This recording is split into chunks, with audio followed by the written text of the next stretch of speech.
Miscellaneous পরীক্ষা একেবারে কাছাকাছি চলে এসেছে। তো গতদিন আমরা 50 কোয়েশ্চেনের পলিটির ডিসকাস করেছিলাম, আজকে তার কন্টিনিউড পার্ট আরো 50 কোয়েশ্চেন্স আলোচনা করব। তো তোমরাও পার্টিসিপেট করো। চলো শুরু করা যাক। অনেকগুলো question. First question, basic structure doctrine has been declared the Supreme Court by the Supreme Court in basic structure যে ডক্ট্রিনটা সেটা কিসের মাধ্যমে কনস্টিটিউশনে অ্যাডেড হয়েছে, মানে কোন কেসের মাধ্যমে? তো এটার আনসার হবে কেশবানন্দা ভারতী কেস, যেটা হচ্ছে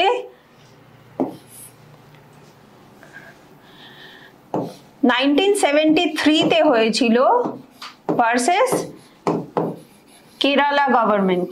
ওকে, তো এটাতে কি বলা হচ্ছে, বেসিক স্ট্রাকচার মানেটা কি দাঁড়াচ্ছে যে হচ্ছে কনস্টিটিউশনে কোনো কিছু অ্যামেন্ড করতে হলে বেসিক স্ট্রাকচারকে, মানে বেসিক যে জিনিসটা সেটাকে হার্ম না করে চেঞ্জ করতে হবে। যদি বেসিক স্ট্রাকচার কোনোভাবে লঙ্ঘিত হয় তাহলে কিন্তু সেই নিয়ম মানা হবে না।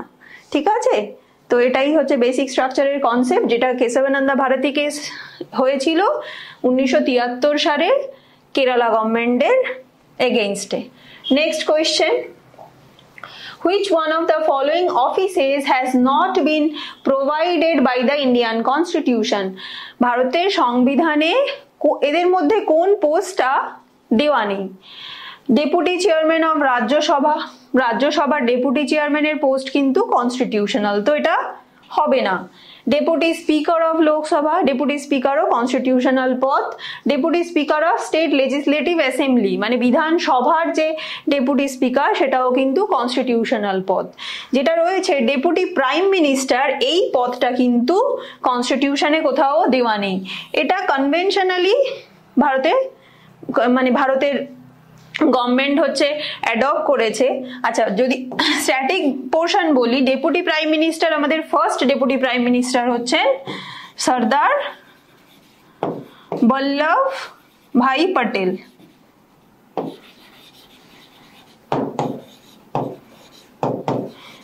যিনি কিনা জেএল নেহেরুর টাইমে সার্ভ করছিলেন। ওকে, তো next question, which article of the Constitution of India describe the organization of village panchayat? কত নম্বর আর্টিকেলে, ভারতের সংবিধানের কত নম্বর আর্টিকেলে ভিলেজ পঞ্চায়েতের উল্লেখ রয়েছে?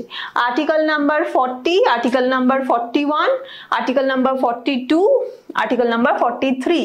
এটার আনসার হবে আর্টিকেল নাম্বার 40, যেটা কিনা ডিপিএসপির পার্ট। ওকে, মনে রাখবে সব সময় ডিপিএসপি মানে হচ্ছে পার্ট 4। ওকে, পার্ট 4।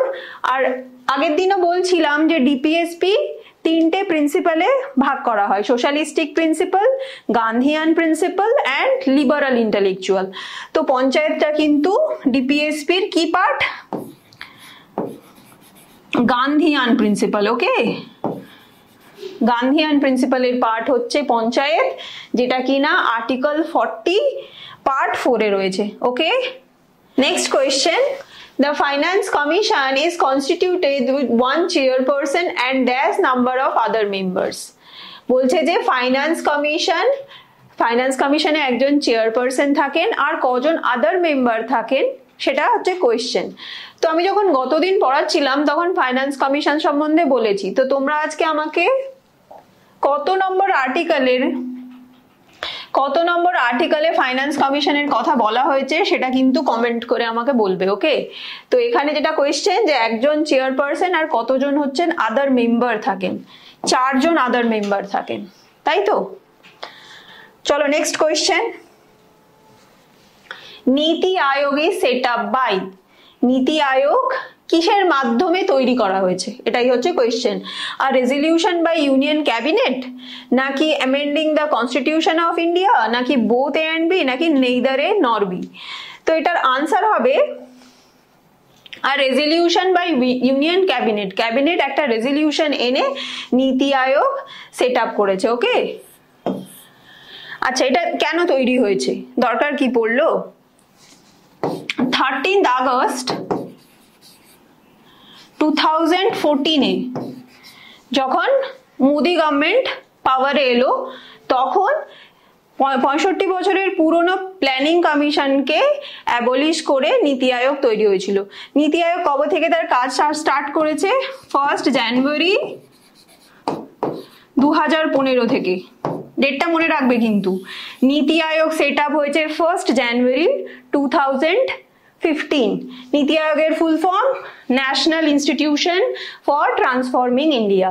আচ্ছা, এর হচ্ছে চেয়ারপারসন হন পিএম, আর হচ্ছে অন্যান্য মেম্বার বডিতে কারা থাকেন না সমস্ত রাজ্যের সিএম এরা থাকেন, আর যেসব ইউনিয়ন টেরিটরিগুলোর হচ্ছে অ্যাসেম্বলি রয়েছে, বিধানসভা রয়েছে, যেরকম দিল্লি আর পুদুচেরি, তো তারা থাকেন, আর হচ্ছে অন্যান্য যে ইউনিয়ন টেরিটরিগুলো রয়েছে তার লেফটেন্যান্ট গভর্নরেরা পার্ট হন। ওকে, আর এই হচ্ছে ব্যাপার। তাহলে নীতি আয়োগ সেট আপ হয়েছে রেজলিউশন বাই ইউনিয়ন ক্যাবিনেট। ওকে, আর একটা কথা বলা হয়নি যে এটা হচ্ছে কোনো কনস্টিটিউশনাল বডি নয় কিন্তু, বা স্ট্যাচুটারি বডিও নয়। স্ট্যাচুটারি মানে কি? যে বডিকে হচ্ছে পার্লামেন্টের কোনো অ্যাক্টের মাধ্যমে আনা হয়, সেটা নয় কিন্তু। এটা হচ্ছে একটা এক্সট্রা কনস্টিটিউশনাল বা নন কনস্টিটিউশনাল বডি। কি বললাম আমি? এক্সট্রা কনস্টিটিউশনাল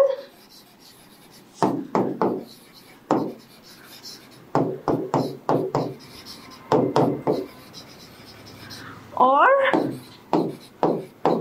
নন কনস্টিটিউশনাল বডি। ওকে, যেটা তৈরি হয়েছে resolution by union cabinet.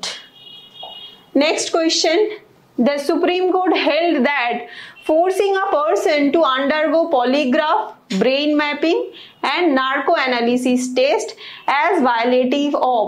Supreme court বলছে যে কোনো পার্সনকে হচ্ছে ফোর্সফুলি পলিগ্রাফে, ব্রেন ম্যাপিং এ বা নার্কো অ্যানালিসিসে হচ্ছে যদি জোর করে করানো হয় তো সেটা কোন আর্টিকেলকে ভায়োলেট করছে। ওকে, তো এটার আনসার কি হবে? আর্টিকেল 21, মানে যেটা বলে কিনা লাইফ অ্যান্ড পার্সোনাল লিবার্টির কথা। আর 23তে কি বলা হচ্ছে যে কোনো পার্সনের তার ইচ্ছার বিরুদ্ধে গিয়ে যদি হচ্ছে তার এই পলিগ্রাফ করা হয়, ব্রেন ম্যাপিং করা হয় বা নার্কো অ্যানালিসিস করা হয়, সেটা হচ্ছে ভায়োলেশন হয়, সেটার মানে তার ফান্ডামেন্টাল রাইটটাকে ভায়োলেট করা হয়। তো সেটার আর্টিকেলটা হবে 21, যেটা হচ্ছে লাইফ অ্যান্ড পার্সোনালিটি, আর হচ্ছে 23 যেটা হচ্ছে তার ইচ্ছার বিরুদ্ধে গিয়ে তাকে হচ্ছে ফোর্সফুলি এগুলো যদি করানো হয় সেটা ফান্ডামেন্টাল রাইটকে ভায়োলেট করে। Okay, next question, why are fundamental right different from directive principle? Directive principle এর থেকে ফান্ডামেন্টাল রাইটটা কোথায় হচ্ছে ডিফারেন্ট, সেটাই হচ্ছে কোয়েশ্চেন। ফার্স্ট যে অপশনটা দিয়েছে, fundamental rights are not binding upon state and its agencies, বলছে যে ফান্ডামেন্টাল রাইট নাকি স্টেটের ওপর বাইন্ডিং নয়। না, ফান্ডামেন্টাল রাইট স্টেটের ওপর বাইন্ডিং। যদি ভায়োলেট হয় স্টেটকে কিন্তু পার্সনকে তার অধিকার দিতেই হবে। নেক্সট যেটা রয়েছে, fundamental right are enforceable in court of law and directive principle are not. কি বলছে যে fundamental right are enforceable. Enforceable মানে কি না, ফান্ডামেন্টাল রাইট যদি আমাদের লঙ্ঘিত হয় আমরা কিন্তু ডাইরেক্ট কোর্টে যেতে পারি, কোর্ট থেকে সেটাকে এনফোর্স করাতে পারে। ওকে, কিন্তু ডাইরেক্টিভ প্রিন্সিপাল যদি ভায়োলেট হয় তাহলে কি আমরা কোর্টে যেতে পারবো? না, কোর্টে যেতে পারবো না। সেটা তাহলে কি হবে? নন জাস্টিসিয়েবল হয়ে যায়। কনস্টিটিউশনের ভাষায় যেটাকে বলে হচ্ছে জাস্টিসিয়েবল আর হচ্ছে নন জাস্টিসিয়েবল। ফান্ডামেন্টাল রাইট হচ্ছে জাস্টিসিয়েবল, মানে ভায়োলেট যদি হয় কোর্ট সেটাকে হচ্ছে প্রিভেইল করাতে পারবে, কিন্তু ডাইরেক্টিভ প্রিন্সিপাল যদি ভায়োলেট হয় আমরা কোর্টে যেতে পারবো না। ওকে, নন জাস্টিসিয়েবল, বোঝা গেছে? তাহলে এটাই হবে আনসার, যে fundamental right are enforceable in court of law and directive principle are not. Okay, next question, women and children are protected under the constitution of India in। women আর চিলড্রেনদেরকে কোন আর্টিকেলের মাধ্যমে প্রোটেকশন দেওয়া হচ্ছে? আচ্ছা, এটার আনসার হবে, এগুলো দেখো সাব পার্টে রয়েছে। ওকে, ডাইরেক্ট কিন্তু আর্টিকেল বলেনি। 15 3 হবে।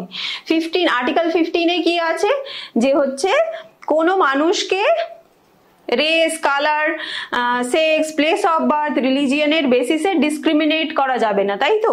কিন্তু এখানে এক্সেপশন 15(3) এক্সেপশনটা কি, যে হচ্ছে স্টেট যদি চায় তাহলে উইমেন আর চিলড্রেনদেরকে প্রোটেকশন দিতে পারবে, মানে কি ডিসক্রিমিনেট করা হচ্ছে, সেই জন্য সেটাকে অলরেডি এক্সেপশনের ক্যাটাগরিতে ফেলা হয়েছে, যে হচ্ছে স্টেট চাইলে উইমেন আর চিলড্রেনকে স্পেশাল অ্যাটেনশন দিতে পারে বা প্রিভিলেজেস দিতেই পারে। ওকে, নেক্সট কোয়েশ্চেন,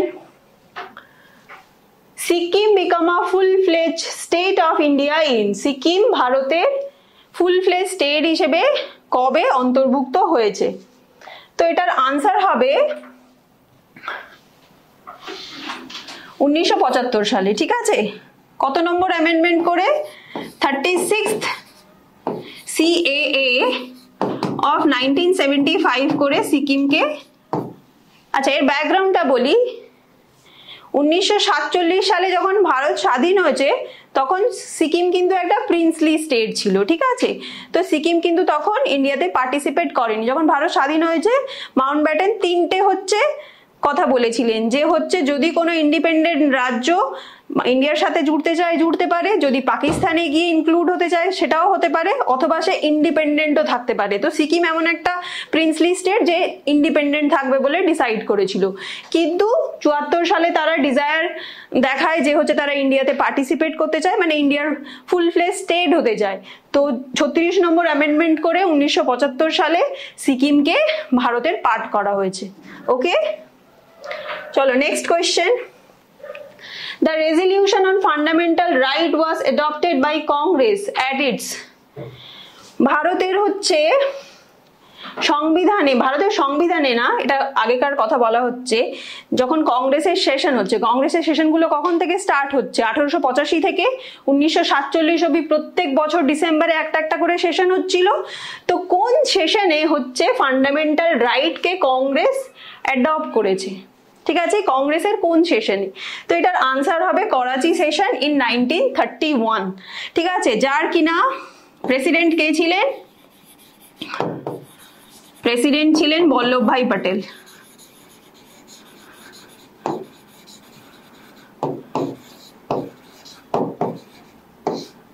সর্দার বল্লভভাই প্যাটেল, সরি।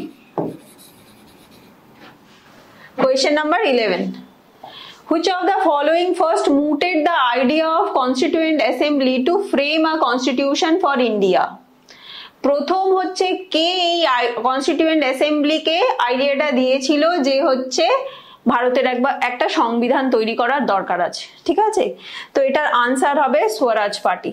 স্বরাজ পার্টি হচ্ছে প্রথম হচ্ছে 1934 সালে হচ্ছে এম.এন. রয় প্রথম হচ্ছে কনস্টিটিউশন তৈরির কথা বলেন, আর 35 সালে কংগ্রেসও বলে যে হচ্ছে ভারতের নিজের একটা সংবিধান থাকা উচিত, যেটা কিনা 1946 সালে কনস্টিটিউয়েন্ট অ্যাসেম্বলি তার জন্য ফর্ম করা হয়। Okay, next question, the Morley Minto reform was declared in the year, পরীক্ষার জন্য খুবই ইম্পর্টেন্ট মরলে-মিন্টো, যেটা কিনা হিস্টোরিক্যাল ব্যাকগ্রাউন্ডের কোয়েশ্চেন। ওকে, মরলে-মিন্টো রিফর্ম হচ্ছে কত সালে ডিক্লেয়ার হয়েছে? 1909 সালে হচ্ছে মরলে-মিন্টো রিফর্ম এসছে।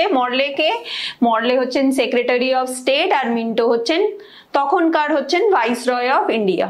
ঠিক আছে, যাকে কিনা আর বলা হয় কি এই অ্যাক্টার, মানে এই অ্যাক্টার হচ্ছে বিশেষত্ব কি, যে মুসলিমদেরকে আলাদা রিপ্রেজেন্টেশন দেওয়া হয়েছিল, তাই তো সেই জন্য মিন্টোকে কি বলা হয়? Father of communal electorate. Okay, চলো next question, which of the following was not included when the writing of the Constitution of India was completed on 20th November 1949? ঠিক আছে, এই 29শে নভেম্বর 1949 সালে যখন হচ্ছে কনস্টিটিউয়েন্ট অ্যাসেম্বলি ভারতের সংবিধানটাকে অ্যাডপ্ট করছে, তখন এই চারটে অপশনের মধ্যে কোনটা সংবিধানের অংশ ছিল না?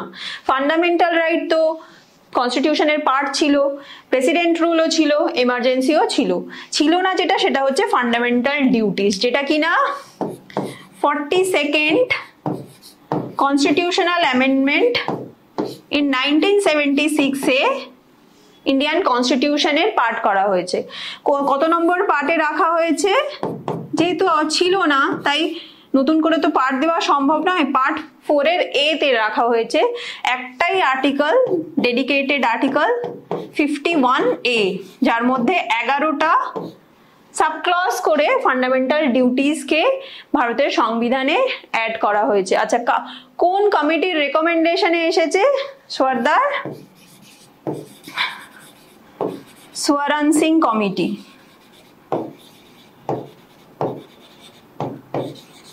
মনে থাকবে যে ফান্ডামেন্টাল ডিউটিস কিন্তু ভারতের সংবিধানের পার্ট ছিল না। 1976 সালের 42 নম্বর অ্যামেন্ডমেন্ট করে সর্দার সরণ সিং কমিটির রেকমেন্ডেশনে পার্ট 4A তে আর্টিকেল 51A তে হচ্ছে ইনক্লুড করা হয়েছে ফান্ডামেন্টাল ডিউটিস কে। ওকে, চলো next question.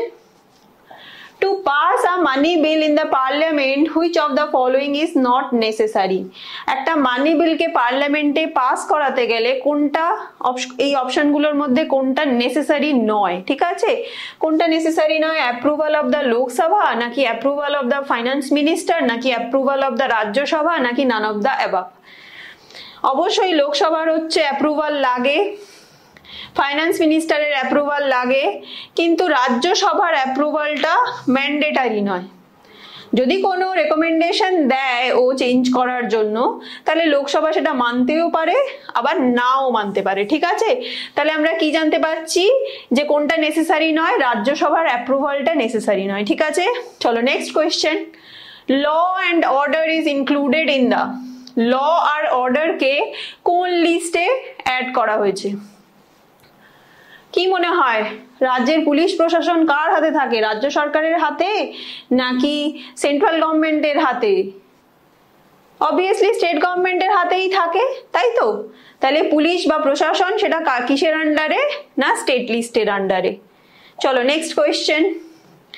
What is the main function of the Finance Commission? Finance Commission এর main function কি? Okay, reviewing of national plan from time to time, national যে প্ল্যানটা তৈরি হচ্ছে সেটাকে রিভিউ করা টাইম টু টাইম, নাকি distribution of revenue between union and state?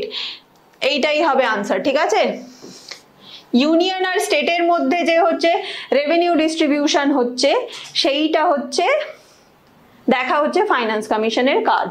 ঠিক আছে, চলো next question. Grants in aid R provided in the constitution of India under article.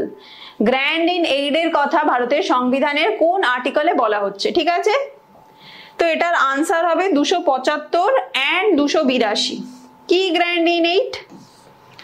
না হচ্ছে ভারত সরকার বা যে কোনো ইউনিয়ন গভর্নমেন্ট হচ্ছে যখন স্টেটকে কিছু তার এমার্জেন্সির জন্য যদি কোনো টাকা পয়সা দেয়, সেটাই হচ্ছে গ্র্যান্ট ইন এইড। ঠিক আছে, তো পারপাসটা কিন্তু ইউনিয়ন গভর্নমেন্ট ঠিক করে দেয় যে এই টাকাটা এই জায়গাতেই লাগানো হবে। ধরো কোনো ঝড় হয়েছে, তো সেটাতে যে খরচ, মানে সেটাতে যে এইডগুলো দিতে হবে, যেখানে হচ্ছে ধ্বংসস্তূপ হয়েছে, তো সেখানে যে টাকা পয়সাগুলো অ্যালোকেট করবে সেটা কে করবে?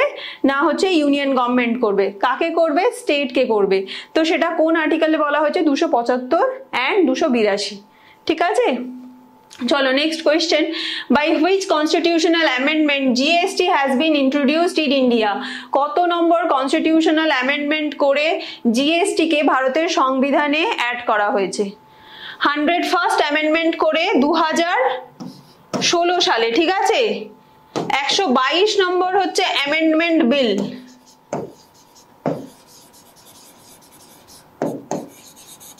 এটা ডিফারেন্সটা কি? এটা অ্যাক্ট, ওটা বিল। সমস্ত বিল তো আর অ্যাক্ট হয় না, কোনো কোনো বিল হচ্ছে যদি হচ্ছে প্রেসিডেন্টের সিগনেচার করেন তাহলেই সেটা অ্যাক্ট হয়। তো 122 নম্বর অ্যামেন্ডমেন্ট বিল ছিল ওটা। একটা কত ছিল? 101 নম্বর অ্যামেন্ডমেন্ট অ্যাক্ট। ওকে, CAA মনে রাখবে সব সময়, 2016 সালে যেটা পাস হয়েছিল। GST কি না হচ্ছে সমস্ত হচ্ছে যত 27-28 রকমের হচ্ছে ট্যাক্স ছিল সেগুলোকে সব অ্যাবলিশ করে দিয়ে একটাই ট্যাক্স আনা হয়েছে, সেটা হচ্ছে GST, মানে হচ্ছে goods and service tax. Union গভর্নমেন্টও কালেক্ট করে, স্টেট গভর্নমেন্টও আলাদাভাবে কালেক্ট করে, কিন্তু টাকা সমস্ত উঠে কোথায় যায়? ইউনিয়ন গভর্নমেন্টের হাতেই যায়, সেটাকে আবার ডিস্ট্রিবিউট করে দেওয়া হয় স্টেটের মধ্যে। ওকে, চলো next question. The first citizen of Republic of India, ভারতের প্রথম নাগরিককে? ঠিক আছে, রিপাবলিক অফ ইন্ডিয়ার প্রথম নাগরিক কে?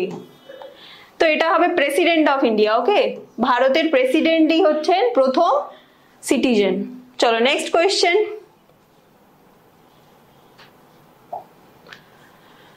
What was the number of the princely state in India at the time of partition? যখন হচ্ছে ভারতের পার্টিশন হয়েছে, ভারত আর পাকিস্তান আলাদা হয়ে গেছে, তখন কতগুলো প্রিন্সলি স্টেট ছিল?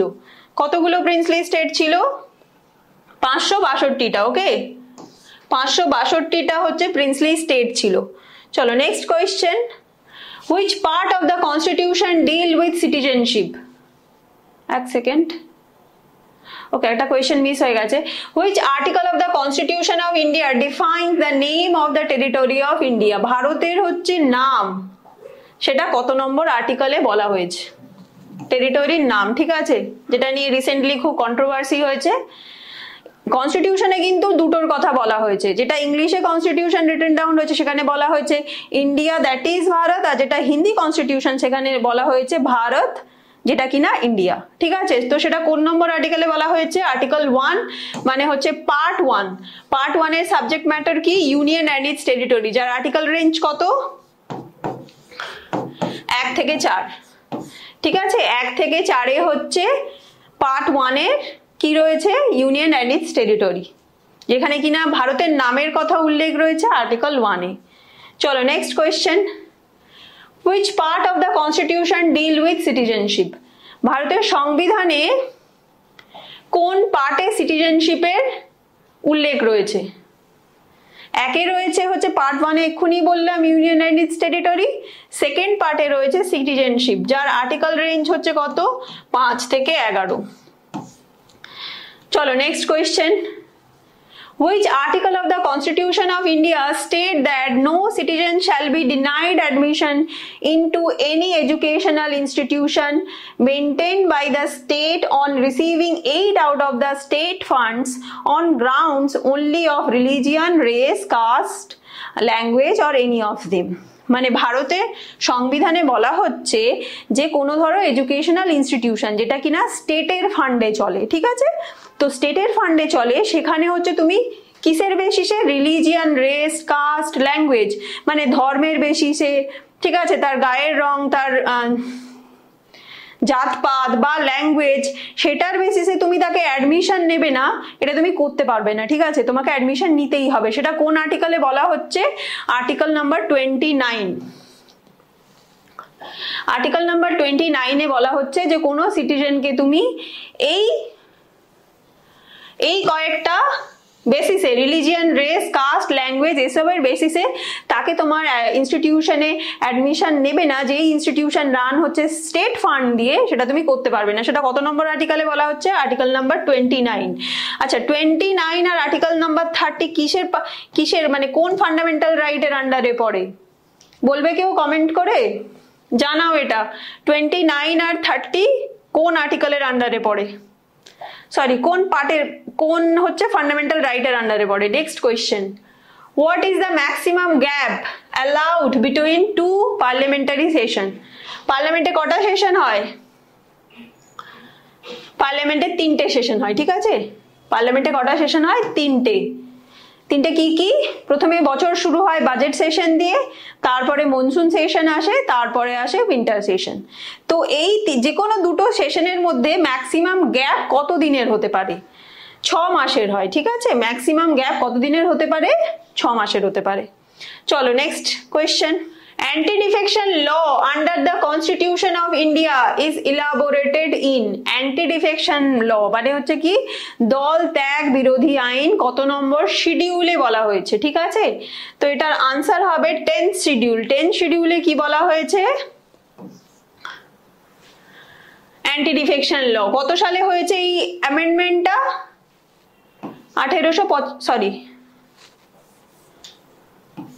1985 এ, ঠিক আছে। কত নম্বর অ্যামেন্ডমেন্ট করে? 52nd CAA। 52 নম্বর অ্যামেন্ডমেন্ট যেটা হয়েছে 1985 সালে, সেটা করে কি করা হয়েছে, 10 শিডিউলে অ্যাড করা হয়েছে অ্যান্টি ডিফেকশন ল, মানে কি দল ত্যাগ বিরোধী। ধরি আমি কোনো পার্টির টিকিটে হচ্ছে লোকসভার মেম্বার হয়েছি, কিন্তু কিছুদিন পর সেই পার্টি ছেড়ে অন্য পার্টি জয়েন করেছি, তাহলে কিন্তু আমার লোকসভার ক্যান্ডিডেটটা চলে যেতে পারে যদি আমি মেম্বার হয়ে থাকি, ঠিক আছে। অথবা যদি ধরি আমি কোনো নির্দল প্রার্থী হয়ে দাঁড়িয়েছিলাম, তারপর ভোট জেতার পর আমি কোনো পলিটিক্যাল পার্টি জয়েন করেছি, তাহলেও কিন্তু এই অ্যান্টি ডিফেকশনের আন্ডারেই পড়বে, ঠিক আছে।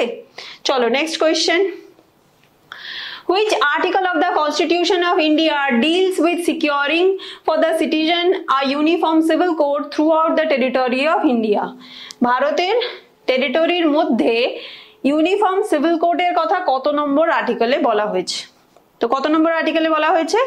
আর্টিকেল নাম্বার 44, যেটা কিনা কিসের পার্ট? ডিপিএসপির পার্ট। ডিপিএসপিরও যদি ডিটেইলে বলি তাহলে কিসের পার্ট?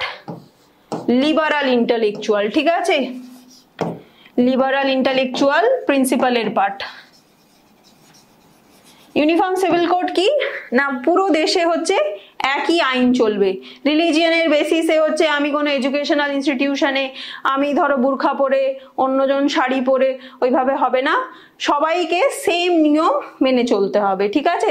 যেটা কিনা ভারতে একটা মাত্র রাজ্যে হচ্ছে ইউনিফর্ম সিভিল কোড চালু আছে, সেটা হচ্ছে গোয়াতে, ঠিক আছে। চলো next question. The number of subject enumerated in the concurrent list for purpose of legislation. আইন তৈরি করার জন্য কনকারেন্ট লিস্টে কতগুলো সাবজেক্ট রয়েছে? কতগুলো সাবজেক্ট রয়েছে? 52 সাবজেক্ট রয়েছে। তিনটে লিস্টের কথা 7 শিডিউলে বলা হয়েছে। একটা হচ্ছে ইউনিয়ন লিস্ট, সেকেন্ড হচ্ছে স্টেট লিস্ট, আর থার্ড লিস্টটা হচ্ছে কনকারেন্ট লিস্ট, যেখানে ইউনিয়ন আর স্টেট দুজনেই হচ্ছে ল তৈরি করতে পারে। কিন্তু যদি ইউনিয়ন আর স্টেটের মধ্যে কনফ্লিক্ট হয়, তাহলে সেখানে কার লটা প্রিভেইল হবে? সেন্টারের লটা, ঠিক আছে, স্টেটের ল কিন্তু প্রিভেইল করবে না। চলো next question. The Constitution of India is neither purely federal nor purely unitary but is a combination of both. Who said so? ভারতের সংবিধানটা পুরোপুরি ফেডারেলও নয়, আবার পুরোপুরি ইউনিটারিও নয়, মানে পুরোপুরি আমেরিকার মতনও নয়, আবার পুরোপুরি কানাডার মতনও নয়, দুটোর কম্বিনেশন, ঠিক আছে। তো সেটা কি হবে, সেটা কে বলেছেন? এখানে একটু ভুল লেখা আছে, ভুল মানে একটা জিনিস মিস হয়ে গেছে, এখানে হবে ডিডি বাসু, ওকে, দুটো ডি হবে, দুর্গাদাস বাসু, ওকে, এটাই হবে আনসার। ইনিই বলেছেন যে হচ্ছে যে কনস্টিটিউশনটা পুরোপুরি ফেডারেলও নয়, আবার পুরোপুরি ইউনিটারিও নয়। চলো next question.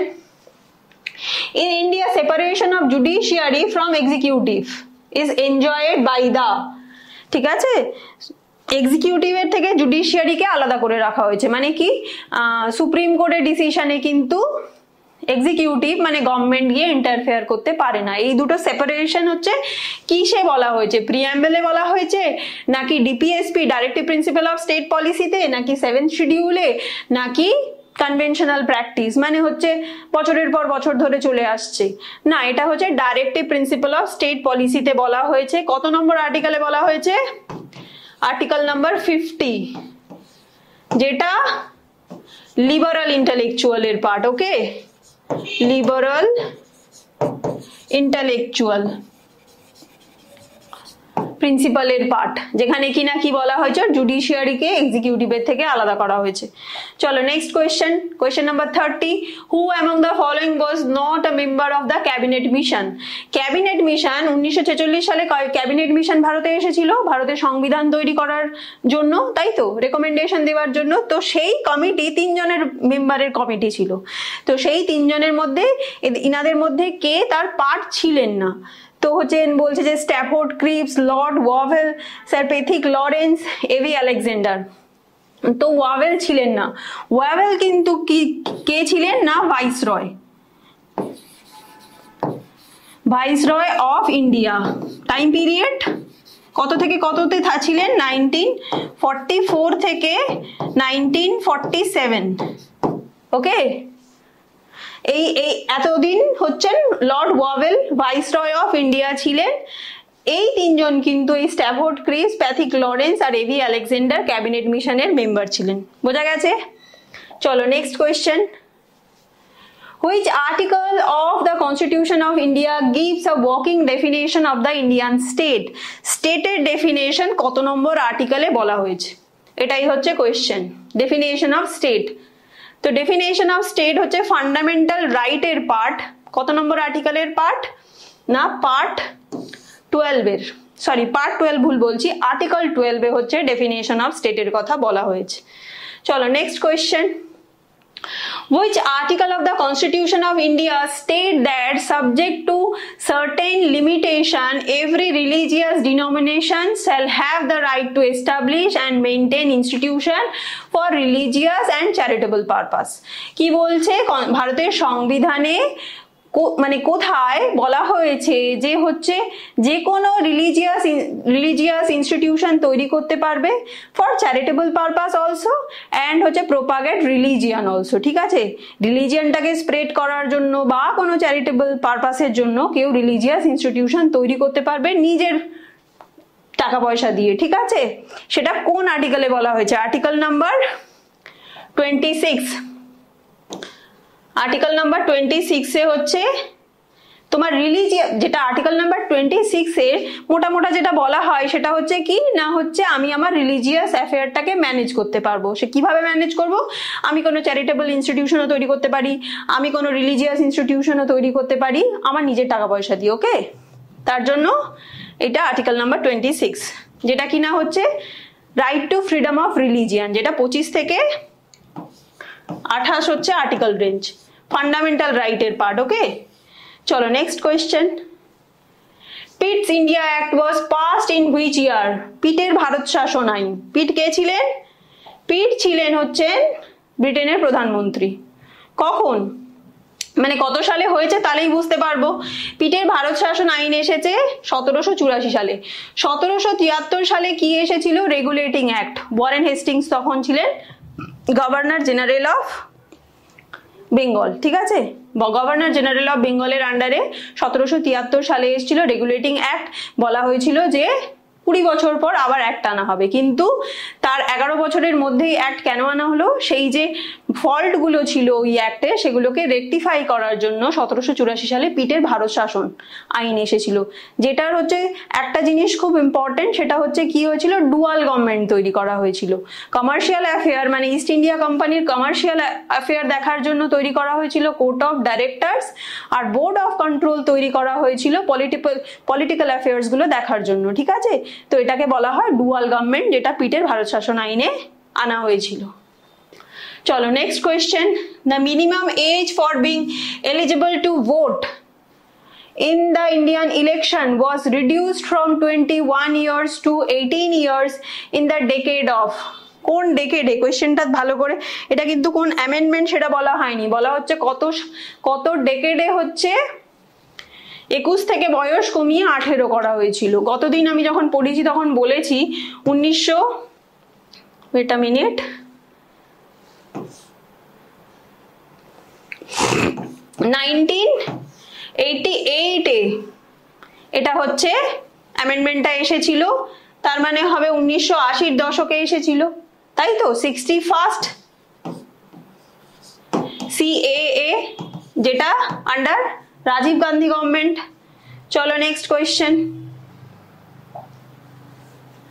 Who was the president of the constituent assembly? President কে ছিলেন কনস্টিটিউয়েন্ট অ্যাসেম্বলি? কনস্টিটিউয়েন্ট অ্যাসেম্বলি কবে ফর্ম হয়েছিল?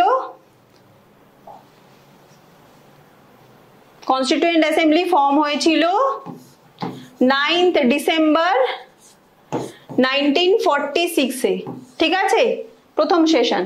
তো প্রথম সেশনে একজন টেম্পোরারি প্রেসিডেন্ট করা হয়েছিল, তিনি কে? সচিদানন্দ সিনহা।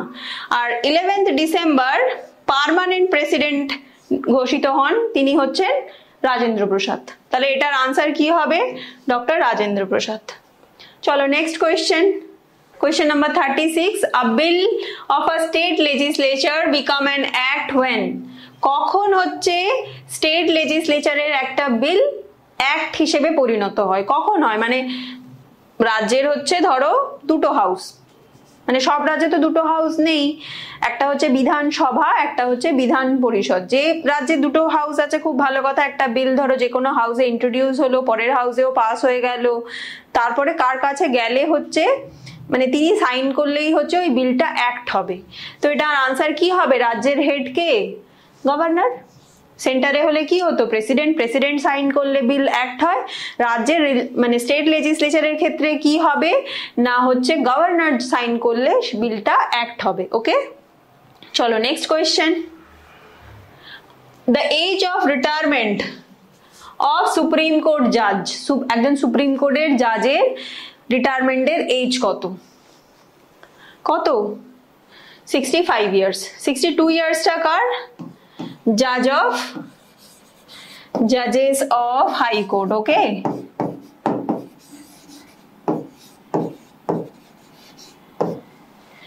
সুপ্রিম কোর্টের জাজের হচ্ছে রিটায়ারমেন্টের এজ 65 ইয়ার্স, হাই কোর্টের 62 ইয়ার্স। ওকে, চলো নেক্সট কোয়েশ্চেন।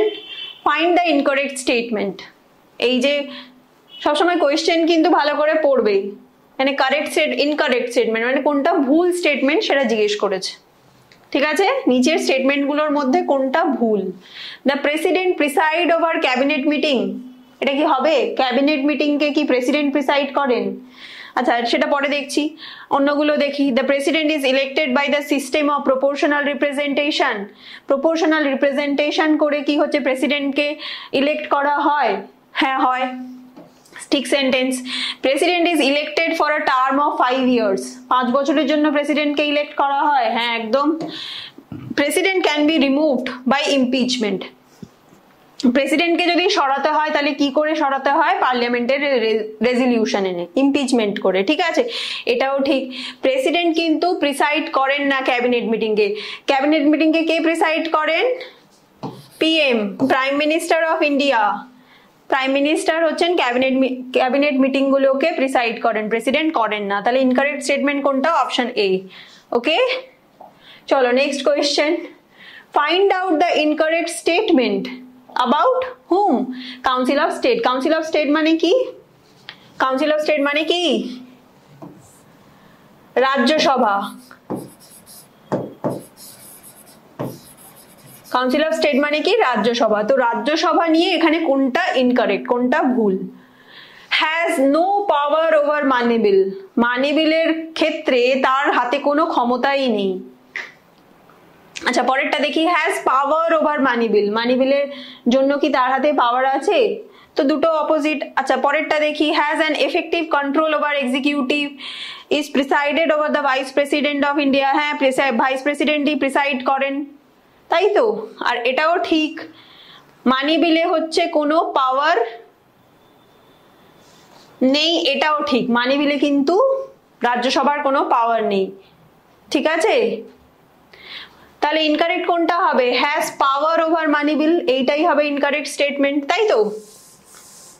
মানি বিলে কি কোনো পাওয়ার আছে রাজ্যসভার? রাজ্যসভার হাতে মানি বিলের ক্ষেত্রে কোনো পাওয়ার নেই। মানি বিল প্রেসিডেন্টের প্রায়ার কনসেন্ট নিয়ে লোকসভাতেই পেশ হতে হয়, আর লোকসভায় পাশ হয়ে যখন রাজ্যসভায় আসে, রাজ্যসভা খুব বেশি হলে 14 দিন বিলটাকে আটকে রাখতে পারে। যদি 14 দিনে কোনো অ্যাকশন না নেয়, বিল অটোমেটিক্যালি হচ্ছে লোকসভার কাছে ফিরে প্রেসিডেন্টের কাছে চলে যায়। ঠিক আছে, আর যদি কোনো রেকমেন্ডেশন দেয়ও যে কিছু অ্যামেন্ড করার জন্য, লোকসভা সেটা মানতেও পারে আবার নাও মানতে পারে। তাহলে কি কোনো পাওয়ার? হ্যাজ পাওয়ার ওভার মানি বিল, এটাই ইনকারেক্ট, নেই তো পাওয়ার। চলো next question. In India the federal court was constituted by an act of. Federal court মানে কি? সুপ্রিম কোর্ট বলা হচ্ছে। ঠিক আছে, ফেডারেল কোর্ট মানে কি বললাম? Supreme court. সুপ্রিম কোর্টটা কোন অ্যাক্টের মাধ্যমে ভারতে তৈরি হয়েছিল? 1935 সালের হচ্ছে government of India act. Government of India act কবে এসেছিল? 1935 এ হচ্ছে ফেডারেল কোর্ট এস্টাবলিশ হয়েছিল, যার হচ্ছে সিট কোথায় এখন? নিউ দিল্লিতে। ওকে, চলো নেক্সট। নিউ দিল্লি না, দিল্লিতে। Okay, next question. Which of the following is not included in the fundamental right of the constitution? Fundamental right এর কোনটা included নয় এইগুলোর মধ্যে? তো অপশন কি আছে? Right to equality. হ্যাঁ, রাইট টু ইকুয়ালিটি তো ফান্ডামেন্টাল রাইটেরই পার্ট। আর্টিকেল 14 থেকে 18 হচ্ছে তার article range. Right to freedom, হ্যাঁ ফান্ডামেন্টাল রাইটের পার্ট, 19 থেকে 22। রাইট এগেইনস্ট এক্সপ্লয়টেশনও হচ্ছে ফান্ডামেন্টাল রাইট, 23 থেকে 24 হচ্ছে তার article range. Right two adequate means of livelihood, এটা কিন্তু ফান্ডামেন্টাল রাইটের পার্ট নয়। এটা কিসের পার্ট? এটা হচ্ছে ডিপিএসপি। ডিপিএসপির পার্ট হচ্ছে right two adequate means of livelihood. তাহলে ফান্ডামেন্টাল রাইটের পার্ট কোনটা নয়? Right two adequate means of livelihood. Okay, option D. Next question, which of the following is a violation of fundamental right? এটার মধ্যে কোনটা হচ্ছে fundamental রাইটকে ভায়োলেট করে? তো কোনটা করে? Not paying a minimum wedge, কাউকে হচ্ছে মিনিমাম মানে সে যে কাজটা করেছে তার জন্য তাকে আমি টাকা দিচ্ছি না, বেগার খাটাচ্ছি, ঠিক আছে, বা যতটা টাকা সে ডিজার্ভ করে সেটা দিচ্ছি না। তো এটা কি ফান্ডামেন্টাল রাইটকে ভায়োলেট করছে? অবভিয়াসলি করছে। আর্টিকেল নাম্বার 24 এ কি বলা হচ্ছে? যে হচ্ছে কাউকে হচ্ছে বেগার খাটানো যাবে না, ঠিক আছে। তো এটাই হচ্ছে ফান্ডামেন্টাল রাইটকে ভায়োলেট করে। ব্যানিং আ বুক, ব্যানিং আ loud speaker after 9 PM, making আ স্পিচ, এগুলো হবে না, ঠিক আছে।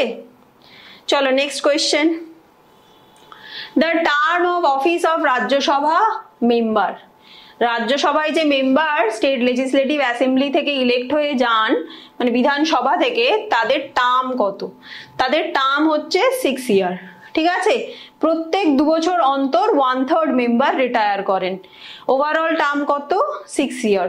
আর রাজ্যসভা কিন্তু একটা পার্মানেন্ট চেম্বার, মানে কি লোকসভা যেরকম 5 বছর অন্তর ডিসলিউট হয়ে যায়, সরকার চেঞ্জ হয়ে গেলে ভেঙে যেতে পারে, বা সরকার চেঞ্জ না হলেও 5 বছর অন্তর ভোট হবে, লোকসভা হচ্ছে ভেঙে যাবে, কিন্তু সেক্ষেত্রে দেখতে গেলে রাজ্যসভা একটা পার্মানেন্ট চেম্বার, ডিসলিউট করা যায় না, ঠিক আছে। নেক্সট কোয়েশ্চেন,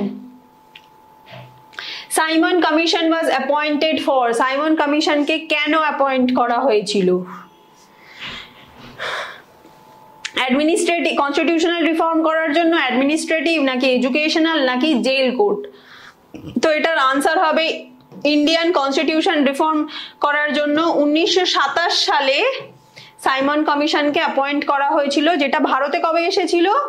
1928 সালে, ঠিক আছে।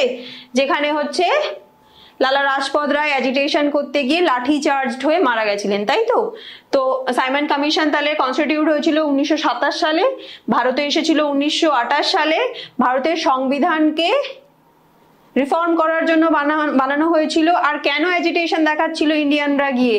কারণ এটা একটা, সবাই হচ্ছেন হোয়াইট মেম্বার বডি ছিলেন, কেউ ইন্ডিয়ান ছিলেন না এতে, সমস্ত ইংলিশ পার্সনেরা ছিলেন, সেই জন্য ইন্ডিয়া এটাকে অ্যাকসেপ্ট করছিল না, তাই অ্যাজিটেশন দেখাচ্ছিল। ওকে, চলো next question, in which year did the cabinet mission come to India? আচ্ছা, এই ক্যাবিনেট মিশনও কিন্তু কনস্টিটিউশনকে রিফর্ম করার জন্যই এসেছিল, বা ভারতের সংবিধান তৈরির জন্যই এসেছিল। সেটা কত সালে এসেছিল সেটাই হচ্ছে কোয়েশ্চেন, ঠিক আছে।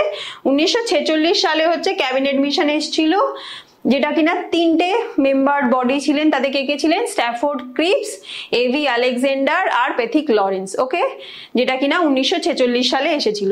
চলো next question, which article of the Constitution of India state that no religion instruction shall be provided in any educational institution wholly maintained out of state fund? কোনো এডুকেশনাল ইনস্টিটিউশন যেটা কিনা স্টেট ফান্ড দিয়ে হচ্ছে কি হচ্ছে চলছে, ঠিক আছে, সেই এডুকেশনাল ইনস্টিটিউশনে জোর করে কাউকে রিলিজিয়াস এডুকেশন দেওয়া যাবে না। মানে সে যদি চায় তবেই পার্টিসিপেট করতে পারে, সে যদি না চায় বা সে যদি মাইনর চাইল্ড হয়, তার প্যারেন্টসের কনসেন্ট ছাড়া তাকে রিলিজিয়াস এডুকেশনটা দেওয়া যাবে না। সেটা কোন আর্টিকেলে বলা হচ্ছে? তো সেটা বলা হচ্ছে আর্টিকেল নাম্বার 28 এ। ওকে,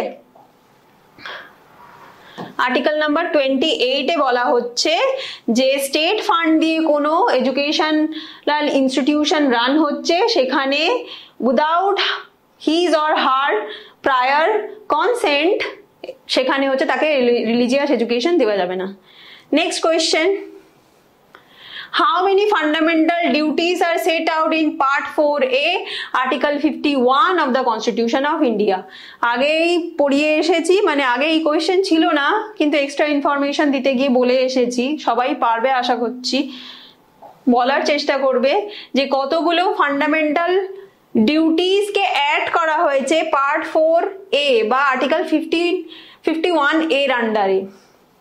আচ্ছা, যখন হচ্ছে ফান্ডামেন্টাল ডিউটিস মানে 1976 সালে 42nd অ্যামেন্ডমেন্ট করে অ্যাড করা হয়েছে, তখন কিন্তু 10টা ফান্ডামেন্টাল ডিউটিস ছিল, কিন্তু অ্যাট প্রেজেন্ট 11টা। কারণ কি, 2002 সালে 86 CAA করে কি করা হয়েছে যে হচ্ছে 6 থেকে 14 বছর বয়সী বাচ্চাদের হচ্ছে এডুকেশন দিতে হবে, সেইটা হচ্ছে অ্যাড করা হয়েছে, সেই জন্য অ্যাট প্রেজেন্ট কত 11। কিন্তু যখন 76 সালে অ্যাড হয়েছে কনস্টিটিউশনে তখন কত 10টা, মনে রাখবে কিন্তু প্রশ্ন আসে। চলো next question. The constituent assembly was formed on the basis of, এই যে হচ্ছে 1946 সালে, কবে বললাম, একটু আগেই বলেছি 1946-এ 9th ডিসেম্বর ফর্ম হয়েছিল, তো ফার্স্ট সেশন হয়েছে, তো সেই যে ফর্ম হয়েছে কনস্টিটিউয়েন্ট অ্যাসেম্বলি, সেটা কিসের বেসিসে ফর্ম হয়েছে? ক্রিপস মিশন 1942 তো হবে না, এটা ওয়াবেল প্ল্যানও হবে না। কনস্টিটিউয়েন্ট অ্যাসেম্বলি ক্যাবিনেট মিশন এসেছিল 1946 সালে, 3 মেম্বার বডি, তো সেটার মানে সেটার হচ্ছে বেসিসেই হচ্ছে কি তৈরি করা হয়েছিল, কনস্টিটিউয়েন্ট অ্যাসেম্বলি তৈরি করা হয়েছিল, যেই বডি কিনা আমাদের ভারতের সংবিধান তৈরি করেছে। বোঝা গেছে কথা আমার? চলো next question. Which article of Indian Constitution defines the money bill? মানি বিল কত নম্বর আর্টিকেলে বলা হয়েছে? এখানে দুটো অপশন খুব ইম্পর্টেন্ট, পরীক্ষায় আসে, ঠিক আছে? 112 আর 110। 110এই হচ্ছে মানি বিলের কথা বলা হয়েছে, 12তে কি বলা হয়েছে? বাজেট। বাজেট বলে কোনো শব্দ অ্যাকচুয়ালি সংবিধানে বা কোনো আর্টিকেলে হচ্ছে বলা হয়নি, যেটা বলা হয়েছে সেটা হচ্ছে অ্যানুয়াল ফিনান্সিয়াল স্টেটমেন্ট, ওকে, যেটাকে কিনা আমরা বাজেট বলি। চলো next question, and this is your last question. Which of the following article is are never suspended during emergency? ধরো কোনো ন্যাশনাল এমার্জেন্সি চলছে বা স্টেটে এমার্জেন্সি চলছে, কোন আর্টিকেলগুলোকে, এর মধ্যে কোন আর্টিকেলগুলোকে তখনও সাসপেন্ড করা যাবে না? কোন আর্টিকেলগুলো মনে হচ্ছে? Article 20 and 21। 20তে কি আছে? নো ডাবল জিওপার্ডি, মানে কি, কাউকে একই দোষের জন্য দুবার আমি তাকে সাজা দিতে পারবো না, ঠিক আছে? আর 21-এ কি বলা হচ্ছে? লাইফ অ্যান্ড পার্সোনাল লিবার্টির কথা বলা হচ্ছে একটা পার্সনের, তো সেইটা কিন্তু এমার্জেন্সির সময়ও কি করা যাবে না, সরানো যাবে না, ঠিক আছে, সাসপেন্ড করা যাবে না, যেটা ফান্ডামেন্টাল রাইটের পার্ট। আর যদি স্পেসিফিক্যালি বলি তাহলে কিসের? Right two ফ্রিডমের part, okay. চলো, এই ছিল আজকের ক্লাস ভালো লাগলে অবশ্যই লাইক করো, আর আমাদের এই সিরিজটা দেখতে থাকো, এই প্র্যাকটিস সেটের সিরিজটা, আর ভালো করে পড়াশোনা করো, পরীক্ষায় কিন্তু পাস করতে হবে। চলো টাটা, সবাই ভালো থেকো, দেখা হচ্ছে নেক্সট ক্লাসে।